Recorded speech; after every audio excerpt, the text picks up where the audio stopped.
Hello, আসসালামু আলাইকুম বন্ধুরা। তো দেখুন, আমি টিকিট কাটতে আসছিলাম তো 5 তারিখের গতকালকে। তো এসে দেখছি যে সিট অনেকগুলো ফাঁকা আছে, তো নিমিশেই দেখছি সিট নাই। তো অনেক চেষ্টা করছি অনেক জায়গা থেকে, তো ঢাকায় যাওয়ার টিকিট কাটতে 5 তারিখে, 5 এপ্রিলের। তো সিট নাই, হঠাৎ করে দেখি 2-3টা সিট, তো আবার দেখি সিট নাই। টিকিট ছাড়ছে 8টার সময়, তো আমি 8টা 10 থেকে ট্রাই করতেছি, 8টা না সরি 8টা 5 থেকে ট্রাই করতেছি। সিট দেখছি, আবার দেখছি নাই। তা আসলে এটা সমস্যাটা কার, আমাদের না অনলাইনের, নাকি টিকিট গুলো আগে থেকে সবাই বিক্রি করে দিছে?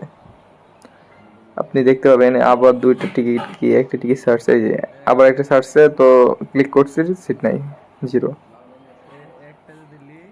মূলত এই সমস্যাগুলো জন্য হয়রানি হয় মানুষ, সাধারণ মানুষগুলো।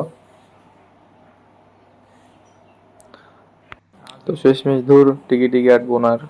তো বাসের সিটই ভালো, বাসেই চলে যাব। ধন্যবাদ।